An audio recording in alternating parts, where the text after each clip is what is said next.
UNESCO is engaged with youth, and particularly African youth.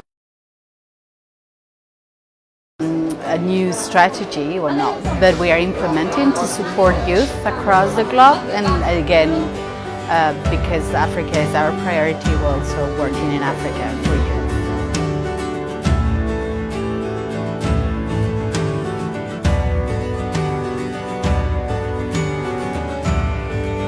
I think the purpose of the big meeting here is to celebrate the 10 years of African Youth Charter.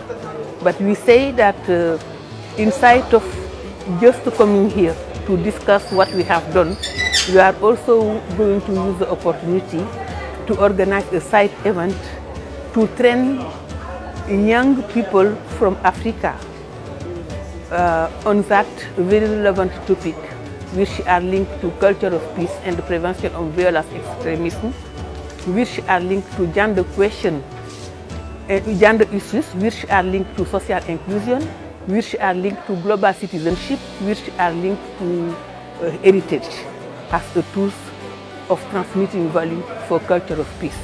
All these concepts that may be a bit abstract, we've discussed them, we've tried to apply them to reality and then come up with recommendations and also ways of transforming what each of the young leaders taking part in the workshop, how they go about their leadership activity.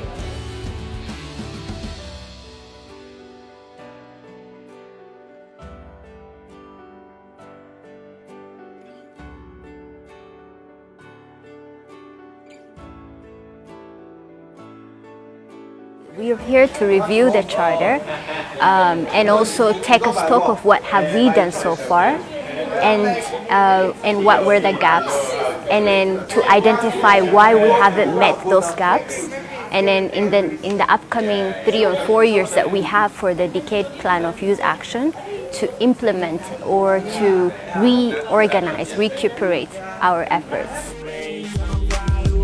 Give me how easy you are ready.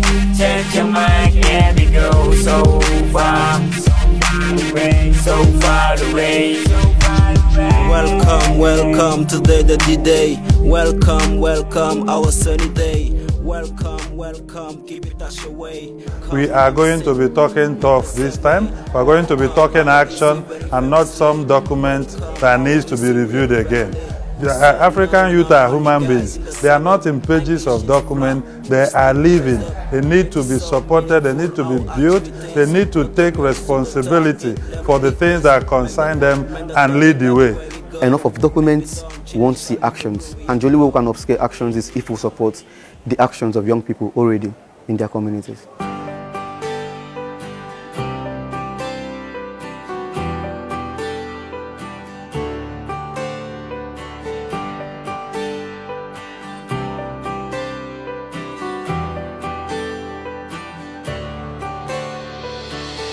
Le travail de l'UNESCO dans le domaine de la jeunesse est très important parce que l'UNESCO a deux priorités globales. Ces deux priorités globales, c'est l'Afrique comme une priorité géographique, mais c'est aussi les femmes comme la priorité de genre. Mais l'UNESCO a un vecteur pour la totalité de son action. Et le vecteur de la totalité de son action, c'est la jeunesse. The world collectively has come to realize that the problems that emanate in Africa, in Europe, in the Middle East, in Asia are all interconnected, and therefore we have a responsibility as a collective, humanity, to ensure that we craft problems that are global in scope but regionally contextual.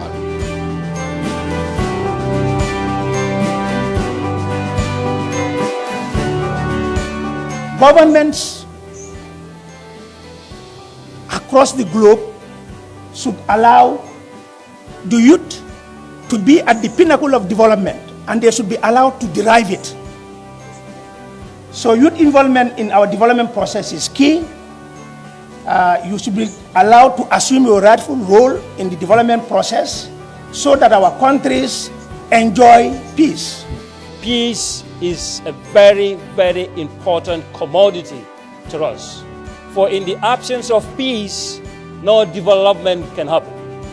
Peace, and the culture of peace for that matter, is not just a condition or an event, but a way of life, and it should be process-oriented.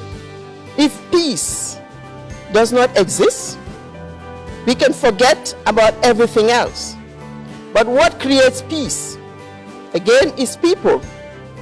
And the institutions that we create, it's people that create these institutions.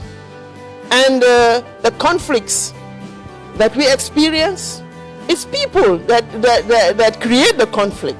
So whatever you really look at comes back to you. And principally we're saying we want to empower the youth.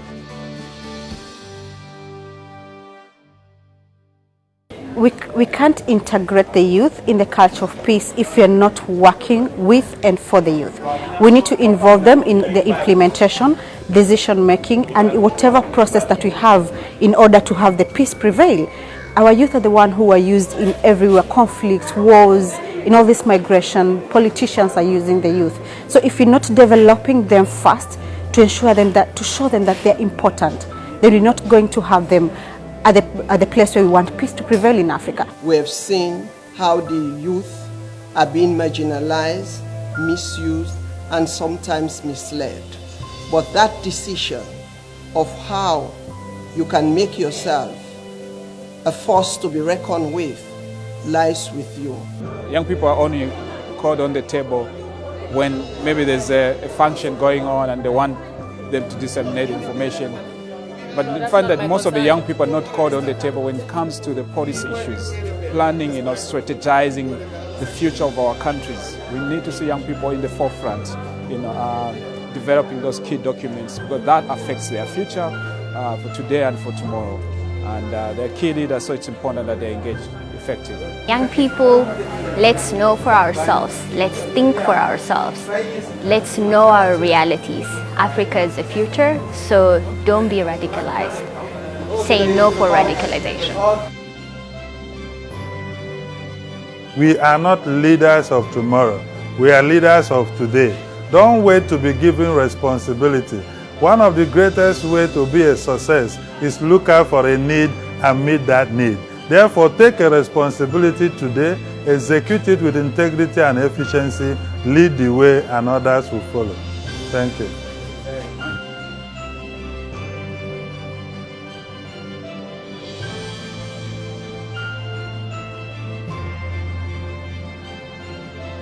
We already have explicit provision on youth, peace and security, but we don't know the structures that exist at the national and regional level.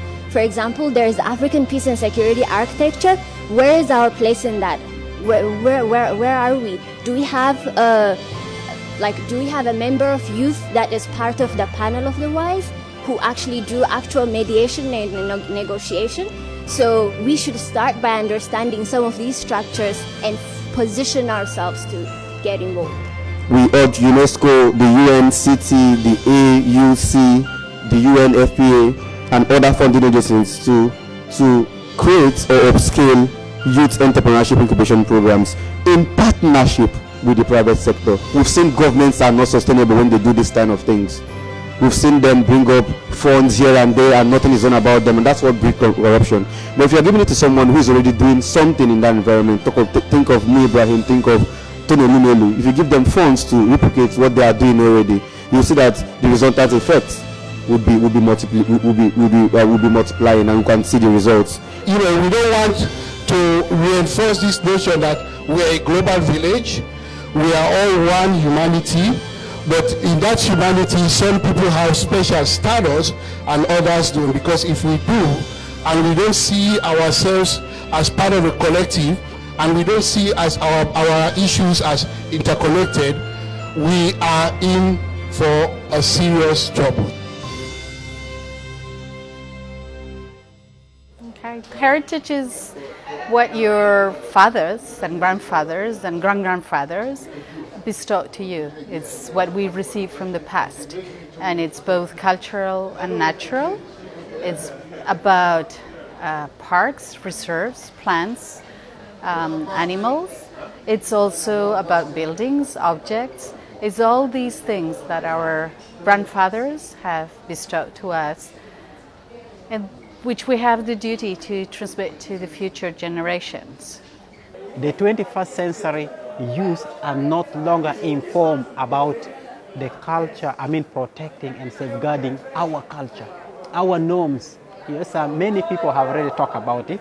For example, traditional dances, storytelling for our children, or our family, or our brothers and sisters is dying down. But if we are able to bring this up in form of awareness, talk to the people about the importance of this promotion and protection of tangible and intangible cultural heritage.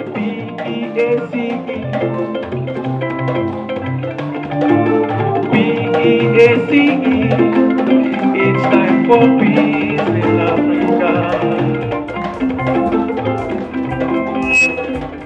Well, I believe creating opportunities for young people. But then we're not only doing it for them, but they should be doing it. They should also be part of it. They should start thinking on it, because change starts individually at our minds first. So our mindset has to change, either through awareness, education. That has to happen first. So development is not about natural resources. It's about having the quality people who can manage those resources, the quality people who can put those resources to good use. And these quality people, we cannot have them if they don't have the skill, if they're not educated, if they don't have the knowledge, if they don't have the know-how. Young people must really take time to understand every little thing that they want to do. And what that means is education, education, and more education. Learn first, understand well, and analyze, so that when you stand up, you take a position that is not really subjective. That also would augur well for the culture of peace. Lots of active young people, but they are not well connected, and they are not really working together. And in that regard, we may fall into the danger of the things that we tend to criticize the older people of. We work in our different silos, and we duplicate some of our efforts. We don't talk to each other, and that in itself would work against peace. The youth themselves must pursue honesty, integrity, ownership spirit, nationalism, and leadership, because that way responsibility can easily come, and then you execute it efficiently. 65 youth coming from all over Africa and from the Gambia have fully followed the workshop.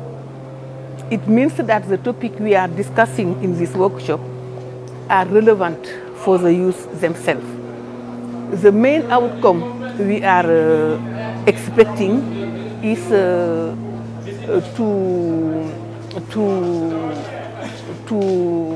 reinforce the capacity of youth, to enable them to understand such a very complex concept, to enable them to advocate on the topic of culture of peace and against violent extremism, and also to expose them to networking. So far away. Give me our easy, you are ready. Change your mind and we go so far. UNESCO is one of the few UN agencies that walk the talk of youth empowerment. They do not just say, let us engage youth, they prepare programs, capacity building frameworks to engage young people. So we'd love to say thank you very much to UNESCO. We appreciate, and this now is a responsibility back to us. What are we going to do after this training? The responsibility is back to us, that we need to take this back to our constituencies back home. Dear guests, welcome to the big day. It's our D-Day. Our easy, we are ready.